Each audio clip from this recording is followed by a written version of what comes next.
Assalamualaikum warahmatullahi wabarakatuh. Selamat pagi, siang, atau malam kepada dosen sekalian, kakak-kakak ASDOS, dan rekan-rekan kelas sistem interaksi D. Hari ini, kelompok A5 akan mempresentasikan presentasi proyek akhir sistem interaksi kelompok kami. Kelompok A5 sendiri terdiri dari beberapa anggota, yaitu Ale Azhara Karit, Adira Saidina, Abdul Ghani Suryo, Adi Pramono, Erik Ezrandi, dan saya sendiri Muhammad Razi Firmansyah. Sistem interaksi yang kami rancang adalah sistem dari aplikasi Haksi Teman Bicara, yaitu suatu aplikasi terapis virtual berbasis AI chatbot.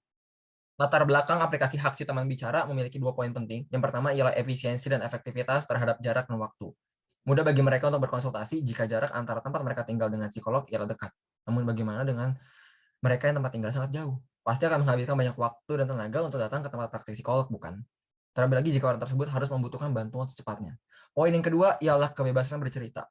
Beberapa orang mungkin khawatir akan dihakimi oleh pendengarnya ketika mereka berbicara. Atau beberapa orang juga mungkin merasa takut akan membebani pendengarnya ketika mereka bercerita. Oleh sebab itu, aplikasi Haksi Teman Bicara menawarkan solusi untuk orang-orang menceritakan hal yang dialaminya tanpa perlu khawatir akan dihakimi. Berikut beberapa agenda yang akan kita bahas pada presentasi kali ini. Mari kita bahas poin pertama, yaitu value proposition canvas. Persona yang pertama ialah Hubble sebagai pengguna layanan terapi virtual. Dan berikut adalah beberapa fitur yang dapat diakses oleh Hubble, yaitu chat dengan bot Haksi, chat dengan psikolog, summary artikel, daily check-up, laman sos, fokus kepada isu kesehatan mental, dan terakhir terapi. Chat dengan bot Haksi. Kebutuhannya ialah Hubble dapat menyampaikan cerita atau masalah tanpa dihakimi oleh orang lain. Namun poin yang terima ialah respon yang diberikan oleh bot kadang belum tepat untuk Hubble.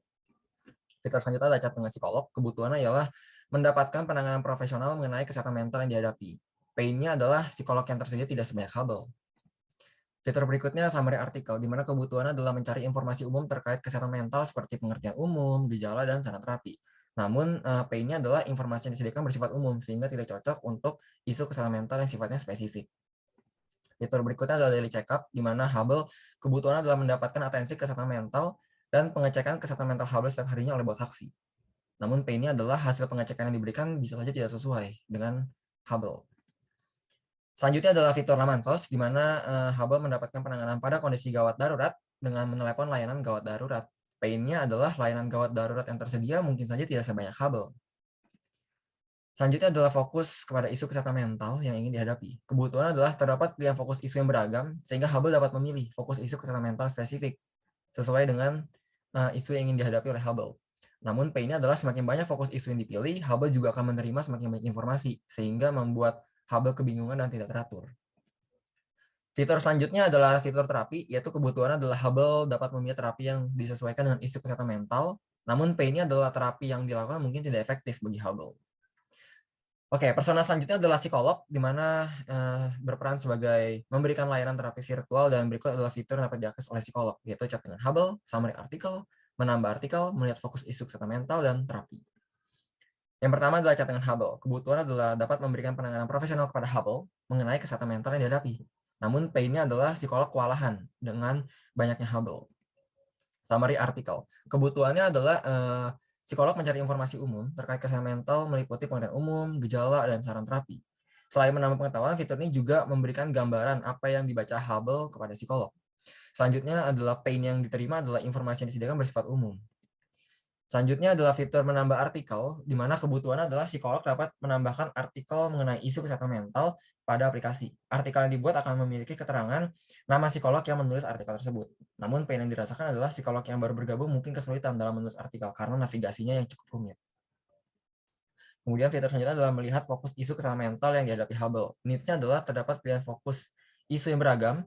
Kemudian psikolog dapat mengetahui isu-isu apa saja yang mungkin dimiliki oleh Hubble dengan melihat isu yang dipilih oleh Hubble.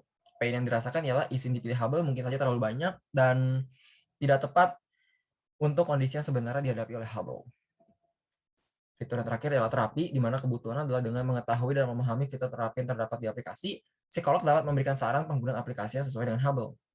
Namun pain-nya adalah terapi yang diusahakan oleh psikolog kepada Hubble mungkin saja tidak memberikan dampak sebaik yang diharapkan.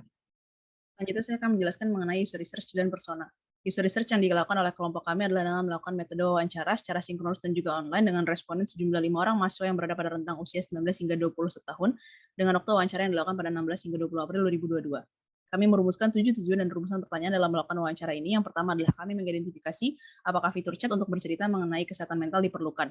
Kami bertanya kepada responden mengenai kebiasaan responden dalam bercerita tentang kesehatan mental responden kepada orang sekitarnya. Kami bertanya mengenai metode dan juga frekuensi serta hambatan yang dialami oleh responden, dan juga kami menanyai responden mengenai pendapat responden adanya tentang bot yang dapat bertukar pesan dan juga menjadi tempat bercerita mengenai perasaan dan juga kesehatan mental responden.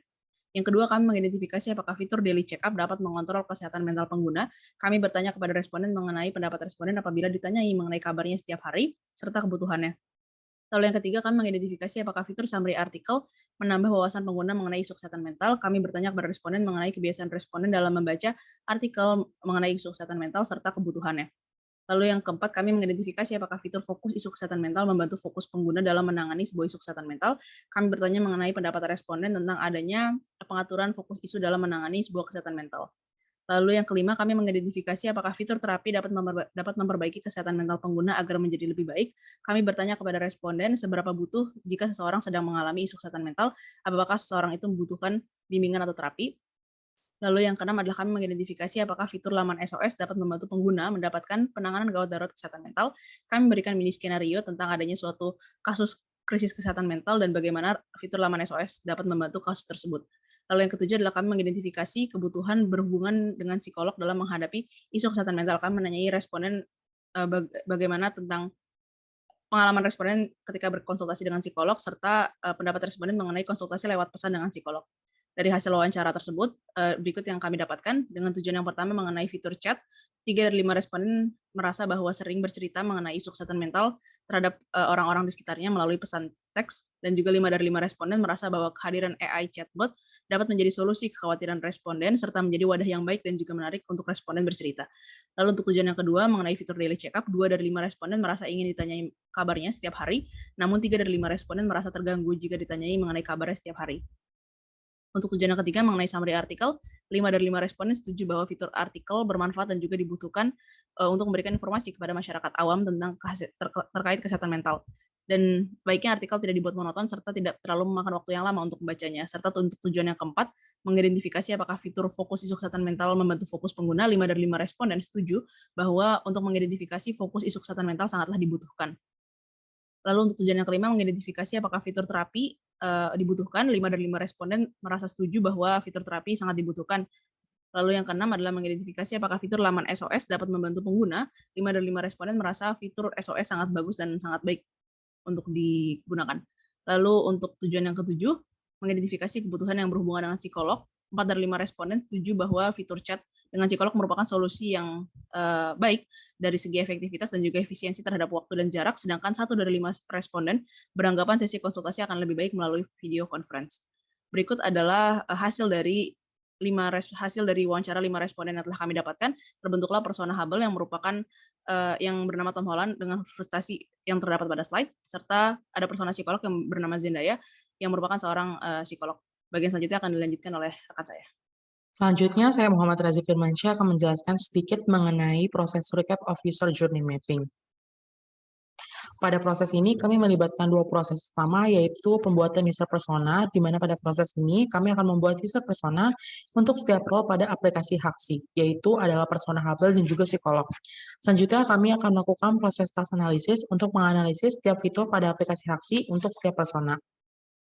Pada proses pembuatan user persona, kami akan membuat sebuah persona untuk masing-masing role yang dapat merepresentasikan setiap pengguna aplikasi Haxi, di mana di sini kami membuat 2 buah user persona, yaitu persona Hubble, yakni Tom Holland, dan juga persona psikolog, yaitu Zendaya.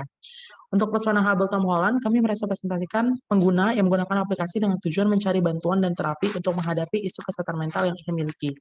Sedangkan pada persona psikolog Zendaya, kami merepresentasikan pengguna yang menggunakan psikolog yang merupakan psikolog profesional dan menggunakan aplikasi dengan tujuan bekerja dan menolong pengguna yang membutuhkan bantuan terkait. Selanjutnya, untuk proses melakukan task analisis, kami menganalisis user journey pengguna setiap task pada setiap persona pengguna, di mana hal-hal yang diperhatikan saat melakukan task analisis tersebut adalah yang pertama, kesulitan atau hal baru yang perlu dihadirkan saat pengguna menggunakan fitur untuk menyelesaikan task terkait. Kemudian user thought atau user emotion saat pengguna menggunakan fitur untuk menyelesaikan task terkait, dan juga peluang solusi yang ditemukan untuk menyelesaikan masalah yang dimiliki pengguna saat menggunakan fitur untuk menyelesaikan task terkait. Halo, perkenalkan saya Gani. Di sini saya akan menjelaskan mengenai Information Architecture and Design dari aplikasi Haksi teman bicara. Yang pertama, mengenai Information Architecture, memiliki pengertian merupakan gambaran informasi yang akan ditampilkan di dalam suatu website. Tujuan dari Information Architecture sendiri adalah untuk memberi gambaran kepada pengguna mengenai apa saja yang bisa mereka lakukan di website dan memudahkan pengguna untuk melakukan tugas-tugas dan mengakses informasi yang mereka butuhkan. Arsitektur desain sendiri dibentuk dalam bentuk sitemap. Nah, pada sitemap sendiri, kami membagi menjadi dua, berdasarkan persona masing-masing, yaitu persona Hubble dan juga persona psikolog. Yang pertama, untuk membahas sitemap dari persona Hubble, memiliki fitur satu fokus isu kesehatan mental, yang memiliki fitur ubah kesehatan mentalnya, ubah fokus dari kesehatan mental pengguna. Yang kedua, mulai bertukar pesan, dapat bertukar pesan dengan bot Haksi dan juga bertukar pesan dengan psikolog secara langsung. Yang ketiga adalah terapi, yang memiliki detail terapi untuk memberikan list-list terapi yang dapat dilakukan secara mandiri. Selanjutnya summary artikel yang berisi detail-detail artikel mengenai kesehatan mental. Yang kelima adalah akun yang memiliki fitur untuk mengubah profil, melihat daftar psikolog, melihat artikel yang ditandai, dan juga mulai berlangganan pada aplikasi Haksi. Selanjutnya ada pengaturan, di sini dapat melakukan riset data, melihat riwayat berlangganan, dan melihat layanan bantuan yang diberikan oleh Haksi. Dan yang terakhir adalah SOS untuk kepentingan gawat darurat. Berikutnya adalah sitemap dari persona psikolog. Yang pertama adalah mulai bertukar pesan. Di sini psikolog dapat memilih Hubble dan bertukar pesan dengan Hubble yang dipilih psikolog. Lalu psikolog juga dapat melihat fokus isu kesehatan dari Hubble yang sedang mereka ajak bertukar pesan. Berikutnya ada artikel, psikolog dapat membuat artikel dan mempostingnya pada laman artikel. Yang ketiga terapi, sama seperti Hubble, psikolog dapat melihat detail-detail terapi yang dapat dilakukan secara mandiri. Yang keempat adalah akun, psikolog dapat mengubah profil, melihat pendapatan yang dihasilkan pada saat sesi psikolognya, artikel yang telah ditandai. Dan yang kelima adalah pengaturan untuk melakukan riset data. Berikutnya adalah desain aplikasi dari Haksi teman bicara. Kembali dibagi menjadi dua berdasarkan persona masing-masing, yaitu persona Hubble dan juga persona psikolog. Pertama pada beranda terdapat perbedaan antara persona Hubble dan persona psikolog. Jika persona Hubble memiliki fokus isu kesehatan mental dan juga tombol SOS untuk keadaan gawat darurat. Berikutnya, ubah fokus isu kesehatan mental hanya dimiliki oleh Hubble karena psikolog hanya melakukan sesi konsultasi kepada Hubble. Berikutnya daftar pesan hanya didapatkan oleh persona psikolog karena psikolog dapat bertukar pesan pada lebih dari satu Hubble. Berikutnya pesan dengan Haksi. Berikut adalah Hubble melakukan tukaran pesan dengan bot yang telah disediakan. Selanjutnya adalah pesan dengan psikolog. Hubble melakukan pesanan instan dengan psikolog secara langsung. Berikutnya adalah pesan dengan Hubble. Psikolog melakukan perpesanan instan dengan Hubble. Berikutnya terapi terdapat pada persona Hubble maupun psikolog untuk melihat daftar terapi yang dapat dilakukan secara mandiri. Berikutnya detail terapi, detail dari list terapi sebelumnya dapat ditemukan pada Hubble dan psikolog. Berikutnya summary artikel dapat ditemukan pada Hubble dan psikolog untuk melihat list artikel yang ada. Berikutnya buat artikel yang dapat dibuat oleh psikolog dan akan diposting pada summary artikel. Berikutnya akun, terdapat perbedaan antara kedua persona, yaitu Hubble memiliki daftar psikolog dan juga mulai berlangganan, sementara psikolog hanya memiliki fitur lain yaitu pendapatan. Ubahan profil, terdapat perbedaan form antara Hubble dan psikolog, di mana psikolog memiliki form informasi rekening untuk memberikan informasi rekening agar pendapatannya dapat dikirim ke rekeningnya. Berikutnya adalah daftar psikolog yang dimiliki oleh persona Hubble. Berikutnya artikel yang tandai pada persona Hubble maupun psikolog. Berikutnya mulai berlangganan pada persona Hubble. Berikutnya adalah pendapatan pada persona psikolog. Berikutnya adalah pengaturan antara keduanya terdapat perbedaan. Ya, ini adanya fitur riwayat berlangganan pada Hubble untuk mengecek riwayat dari berlangganannya pada aplikasi. Berikutnya ada riwayat berlangganan pada persona Hubble. Berikutnya ada layanan bantuan pada persona Hubble dan juga psikolog. Berikutnya ada FAQ untuk persona Hubble dan juga psikolog. Dan yang terakhir adalah fitur SOS untuk keadaan genting gawat darurat yang dialami oleh Hubble. Nama saya Dira Saidina, di sini saya akan menjelaskan evaluasi desain. Kami menggunakan usability testing dan sistem usability scale. Untuk skenario usability testing, yang pertama ada untuk perkenalan dan menyampaikan tujuan usability testing. Di sini kami memperkenalkan diri, menjelaskan usability testing, menjelaskan aplikasi kami, dan menjelaskan apa yang harus dilakukan responden. Lalu yang kedua ada untuk mengetahui latar belakang responden. Kami menanyakan 4 pertanyaan seperti berikut. Lalu untuk skenario 3 sampai skenario 15 digunakan untuk mengetahui kemudahan responden mengakses fitur-fitur yang ada pada aplikasi kami. Skenario ketiga untuk fitur bertukar pesan dengan bot Haksi, keempat untuk fitur bertukar pesan dengan psikolog, kelima untuk fitur mengubah fokus isu kesehatan mental, keenam untuk fitur summary artikel, ketujuh untuk fitur terapi, kedelapan untuk fitur WSOS, ke-9 untuk fitur ubah profil, ke-10 untuk fitur daftar psikolog, ke-11 untuk fitur artikel yang sudah ditandai, 12 untuk fitur mulai berlangganan pada aplikasi, 13 untuk fitur riwayat berlangganan, 14 untuk fitur layanan bantuan, dan 15 untuk fitur riset data. Lalu ada skenario terakhir untuk mengetahui pendapat responden mengenai aplikasi. Kami menanyakan pendapat responden secara keseluruhan, fitur yang paling sulit digunakan, dan kritik dan saran yang ingin disampaikan. Lalu kami memiliki 4 responden untuk usability testing. Yang pertama ada Angditra Alif Pradana dengan rata-rata waktu menyelesaikan tasknya adalah 6 detik. Kesimpulan dari responden ini adalah responden berhasil menyelesaikan task dengan cepat, walaupun awalnya merasa ragu. Fitur yang paling sulit ditemukan adalah fitur FAQ, dan kritik dan saran adalah menu-menu pada navigation bar sebaiknya diberi keterangan tulisan, layanan bantuan kurang cocok untuk FAQ, dan warna merah pada fitur SOS kurang cocok untuk keseluruhan aplikasi. Lalu responden 2 ada Azril Andradit dengan rata-rata waktu menyelesaikan tasknya adalah 8 detik. Kesimpulan dari responden ini adalah responden berhasil menyelesaikan keseluruhan task dengan cukup cepat, tetapi terhitung seringkali melakukan kesalahan klik dan mengajukan pertanyaan validasi. Fitur yang paling sulit ditemukannya adalah riwayat berlangganan dan mulai berlangganan, serta kritik dan sarannya adalah opsi fitur riwayat berlangganan dan mulai berlangganan ini dapat dijadikan satu pilihan dan ditempatkan pada halaman profil. Lalu fitur layanan bantuan tidak seharusnya diletakkan pada pengaturan dan tambahan pilihan untuk tema aplikasi. Responden ketiga adalah Wedens Elma Malau dengan rata-rata waktu menyelesaikan tasknya adalah 6 detik. Kesimpulan dari usability testing ini, responden berhasil menyelesaikan task dengan cepat dan mudah, tidak ada fitur yang paling sulit ditemukan, dan kritik dan sarannya adalah tambahan mode gelap untuk fitur terapi, serta tombol mengubah fokus isu kesehatan mentalnya agar dibuat lebih besar. Lalu responden terakhir ada Hanin Atina Rahmania dengan rata-rata waktu menyelesaikan tasknya adalah 5 detik. Kesimpulan dari responden ini adalah responden berhasil menyelesaikan task dengan cepat dan mudah, tidak ada fitur yang paling sulit ditemukan, serta kritik dan saran adalah outline pada aplikasi tidak konsisten, serta ukuran navigation bar yang kurang besar. Lalu untuk evaluasi desain kuantitatif, kami menggunakan sistem usability scale. Kami mendapat skor 72,14 dari 56 responden. Dengan skor ini, kami mendapat grade B dan masuk ke dalam kategori acceptable pada acceptability range. Lalu, terdapat 3 evaluasi. Yang pertama pada bagian beranda. Perlu disediakan landing page untuk memperkenalkan fitur-fitur yang ada pada aplikasi kami. Lalu, perlu adanya tutorial singkat pada saat pertama kali menggunakan aplikasi. Lalu, pada bagian navigation bar, perlu ada perbaikan icon artikel dan pemberian keterangan tulisan singkat pada menu-menu yang ada pada navigation bar. Lalu, pada bagian bertukar pesan dengan psikolog, perlu ada penjelasan cara memilih psikolog untuk melakukan pertukaran pesan dengan pengguna. Lalu untuk kesimpulan, sebagian besar pengguna sudah mencoba prototipe Haksi teman bicara, dapat menggunakannya dengan baik dan dapat menyelesaikan task yang diminta dengan cukup cepat. Selain itu, masih ada beberapa hal yang dapat dikembangkan dan diperbaiki untuk kedepannya. Yang presentasi dari proyek akhir kelompok A5 untuk kelas sistem interaksi. Terima kasih atas perhatiannya.